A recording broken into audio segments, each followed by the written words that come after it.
Hai guys, gimana kabar kalian? Semoga sehat selalu ya. Bagi pecinta film horor, aku ada info film terbaru nih buat kalian semua. Film ini berjudul Barbarian, yang dirilis pada bulan Agustus tahun 2022.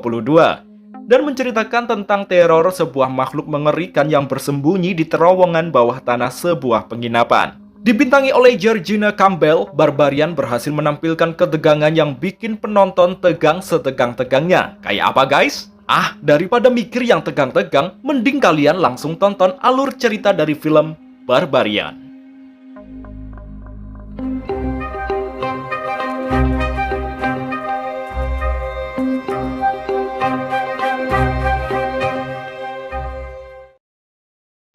Mengisahkan seorang wanita bernama Tess Marshall yang datang ke pemukiman terpencil untuk menyewa sebuah rumah di lingkungan kumuh saat dia tinggal di Detroit untuk wawancara kerja. Sesampainya di rumah tersebut, Tess mencoba membuka kode kunci sesuai dengan yang diinstruksikan oleh penyewa. Tapi pintu tersebut tak mau terbuka, padahal Tess sudah memasukkan kode yang benar. Tess selalu mencoba menghubungi manajemen penyewa, tetapi mereka sudah tidak ada di tempat kerja. Ya, karena memang sudah malam juga guys. Tess sebenarnya sudah ingin pergi meninggalkan tempat itu. Namun dari jendela tiba-tiba dia melihat lampu rumah tersebut menyala.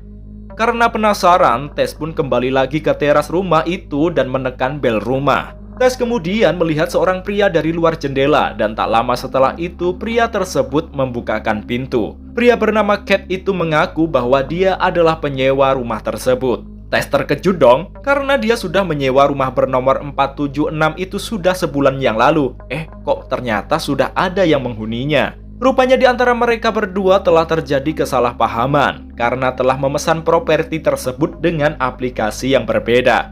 Tess pun jadi bingung harus bagaimana. Karena di luar sedang terjadi badai, Cat pun menawarkan Tess agar masuk ke rumah itu.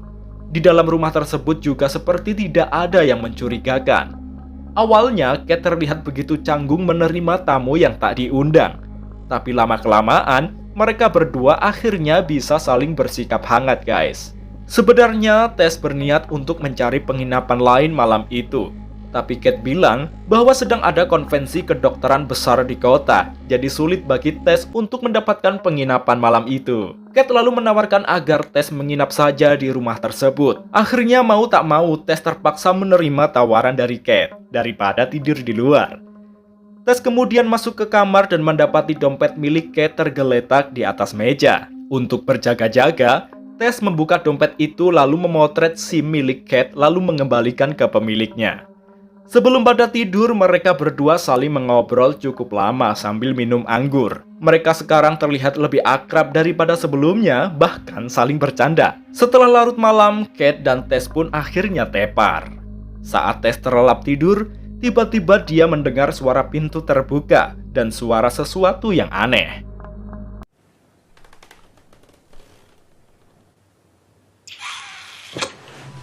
Benar saja. Saat Tess bangun, rupanya pintu kamarnya sudah dalam keadaan terbuka.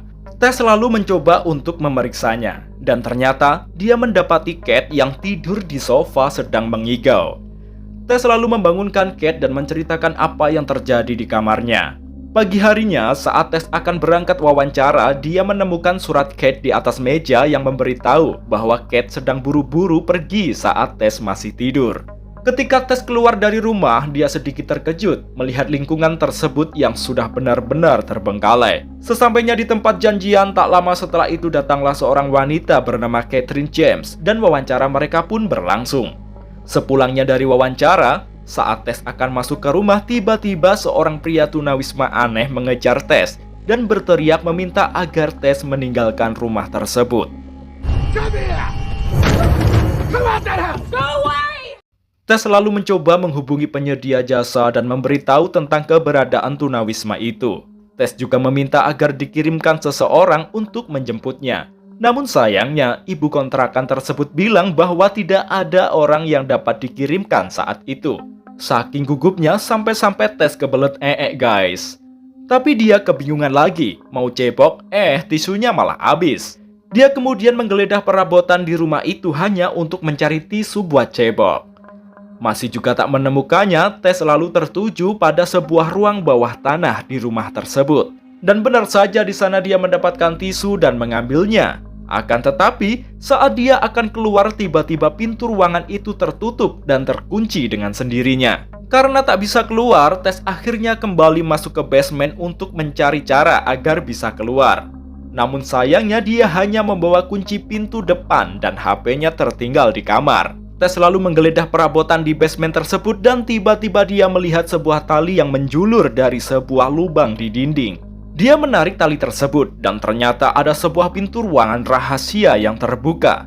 Karena keadaan ruangan tersebut sangat gelap, Tess mendapat ide untuk memantulkan cahaya lampu basement pada sebuah cermin ke arah ruangan rahasia itu agar sedikit terang. Kemudian Tess memberanikan diri untuk memasuki ruangan itu yang ternyata sebuah lorong. Di dalam lorong itu, Tess juga menemukan sebuah kamar, di mana di dalamnya terdapat kamera yang menghadap pada ranjang dengan kasur yang lusuh, serta terdapat sebuah ember di ujung ranjang tersebut. Karena takut, Tess pun kembali keluar dari lorong dan menggedor kaca ventilasi basement. Untungnya ada Kate yang datang dan segera menolong Tess. Setelah berhasil keluar, Tess menceritakan apa yang telah dia temukan.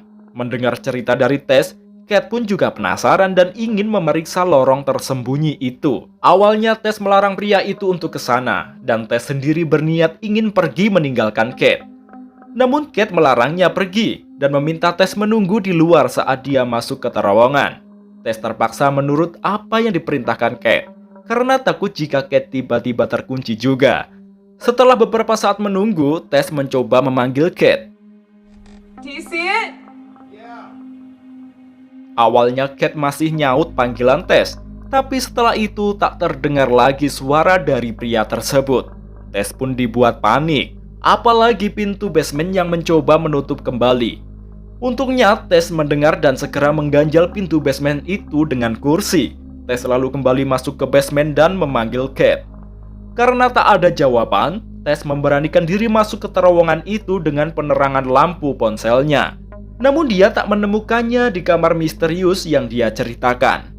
Tess kemudian menemukan pintu lain di terowongan itu dengan tangga yang lebih gelap dan curam. Dia terus berteriak-teriak memanggil Kate. Dari kejauhan, Tess mendengar teriakan Kate meminta tolong padanya. Dengan langkah penuh ragu, Tess memberanikan diri memasuki terowongan yang pengap tersebut. Di dalam lorong itu, Tess menemukan beberapa kotak jeruji besi yang menyerupai sangkar binatang. Dengan ketakutan, Tess terus melangkah dan memanggil Kate. Tak lama setelah itu, tiba-tiba Kate muncul dengan wajah yang ketakutan. Dia mengatakan bahwa ada orang lain dan menggigitnya di dalam lorong misterius itu. Tess memaksa Kate untuk segera ikut keluar, namun Kate malah memaksa untuk mencari jalan yang lain daripada lewat jalan yang utama. Karena mereka terus berdebat, akhirnya makhluk yang dimaksud Kate nongol dan membenturkan kepala Kate ke dinding lorong hingga tewas. Ternyata makhluknya seperti wewe gombel dengan tetek yang gak dikutangi, guys. Scene lalu berjalan 2 minggu kemudian, di mana ada seorang aktor bernama AJ Gilbride sedang menikmati healingnya. Di tengah jalan, tiba-tiba AJ mendapat telepon dari rekannya yang memberikan kabar tak menyenangkan untuk pria itu. Rupanya AJ dipecat dari acaranya karena dituduh melakukan pemerkosaan terhadap lawan mainnya. Dia lalu menemui manajemennya untuk melihat hartanya agar bisa membayar pengeluaran hukumnya. Karena dengan biaya yang tidak sedikit, sedangkan pemasukan AJ sendiri sudah menurun, sang manajemen mengatakan bahwa harta AJ akan segera habis hanya dalam waktu 3 bulan. Dia pun ditekan untuk menjual rumahnya di Michigan agar bisa membayar hukumnya. Apesnya lagi, manajemen AJ juga melepaskan sang aktor agar mencari manajemen yang lain. AJ kemudian datang ke persewaan properti untuk menyewa sebuah rumah di Detroit. Dan ternyata dia diberikan rumah di mana merupakan rumah yang sama tempat Tess dan Kate tinggal. Saat memasuki rumah tersebut, dia pun bingung karena ada barang-barang yang tertinggal yang tidak diketahui siapa pemiliknya. Dia lalu menelepon manajemen properti untuk menanyakan hal itu. Karena tak mendapatkan jawaban yang memuaskan, AJ lalu bersikap masa bodoh dan tetap meninggali rumah tersebut. Pagi harinya, AJ menemukan kunci mobil milik Tess yang tergeletak di meja. Dia lalu membuka pintu basement dan mendengar suara gedoran. AJ kemudian mengambil pisau dan turun ke basement untuk memeriksanya. Seperti yang ditemukan Tess, Eiji juga melihat tali yang menjulur dari dinding basement itu dan menariknya. Dia terkejut melihat pintu terowongan yang terbuka. Kemudian dia memasukinya dan mengukur panjang terowongan itu dengan meteran, karena dia berpikir dia akan dikenakan biaya sewa tambahan dengan adanya terowongan tersebut. Konyolnya lagi, dia juga mengukur terowongan yang menjadi tempat bersembunyinya si Wewe Gombel. Tiba-tiba dia melihat sebuah cahaya dari tengah gelapnya terowongan itu. Eiji lalu mendekati cahaya itu yang ternyata dari sebuah ruangan yang kotor dan di dalamnya terdapat sebuah televisi yang memutar video tentang menyusui anak yang baru lahir.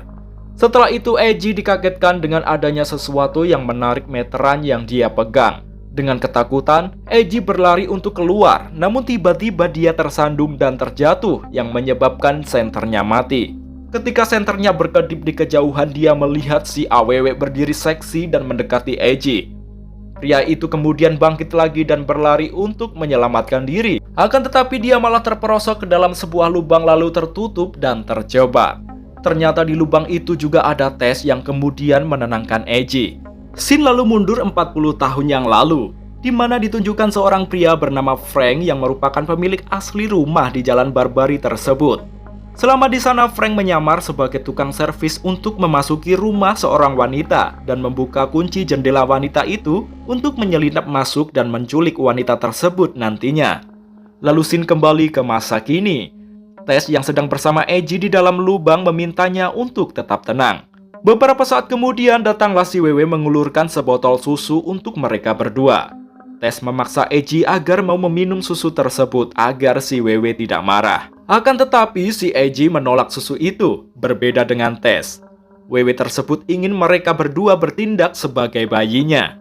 Akibat penolakan dari Eiji membuat Wewe itu marah dan menyeretnya ke ruang TV. Di sana Eiji kembali dipaksa untuk meminum susu langsung dari sumbernya. Saat itu juga menjadi kesempatan Tess untuk melarikan diri. Sayangnya setelah dia melewati kamar di mana Eiji sedang disusui, tak sengaja Tess menyenggol meteran yang menimbulkan suara berisik. Si Wewe pun tahu ada aktivitas di dekatnya. Tess selalu bergegas ngacir melarikan diri karena pintu basement terkunci. Tess pun memecahkan kaca ventilasi basement tersebut dan nyaris kembali ditangkap oleh si Wewe.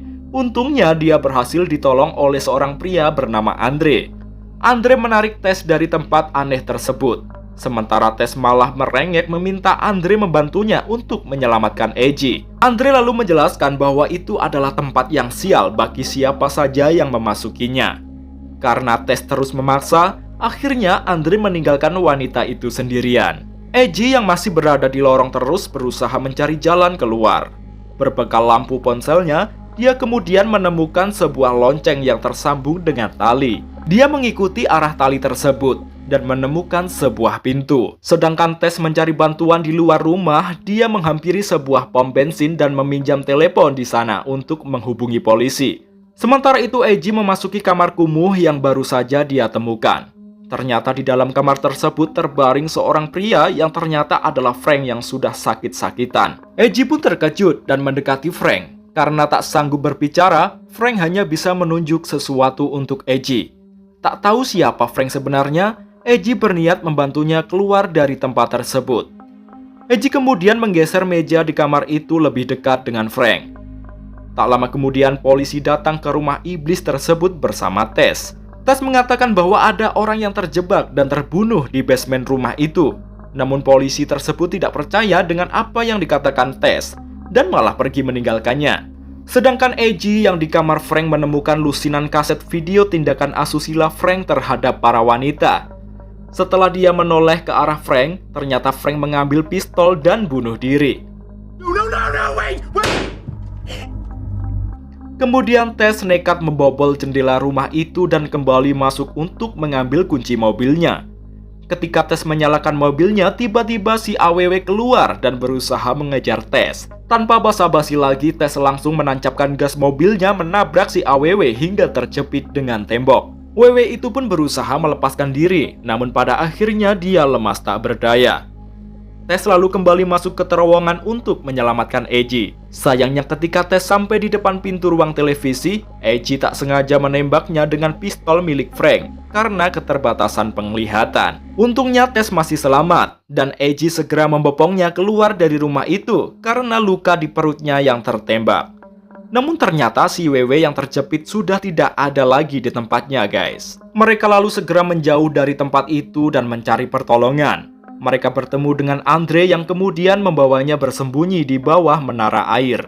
Di tempat tersebut, Andre menjelaskan bahwa wanita Wewe tersebut sudah tinggal di lorong itu sejak 40 tahun yang lalu. Dia juga menjelaskan bahwa Frank adalah pemilik asli dari rumah tersebut. Dan wanita Wewe itu merupakan produk pemerkosaan yang dilakukan oleh Frank. Sejak dulu, Frank dan anaknya tak akan pernah pergi dari sana. Frank selalu membawa wanita ke sana dan menghamilinya, lalu menghamili anak-anaknya, begitu saja seterusnya. Namun ternyata si Wewe tahu persembunyian mereka lalu membunuh Andre. Tess dan Eiji lari terbirit-birit dan naik menuju puncak menara air. Ternyata si Wewe terus saja mengejar mereka yang telah dianggap sebagai anak-anaknya.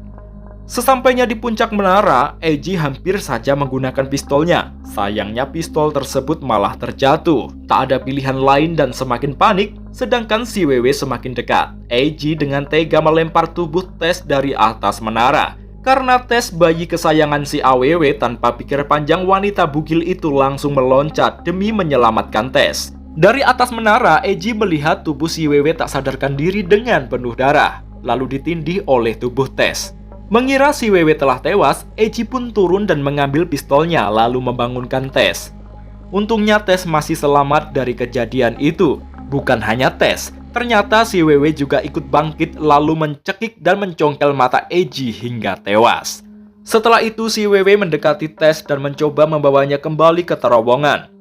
Tess pastinya menolak, kemudian mengambil pistol milik Eiji dan menembak wanita menyeramkan tersebut. Akhirnya Tess menjadi satu-satunya korban selamat dari cengkraman wanita Wewe tersebut. Dengan menahan sakit, Tess melangkah perlahan dan film pun berakhir. Itu tadi guys alur cerita film Wewe Gombelnya Hollywood yang berjudul Barbarian. Sangat menegangkan bukan?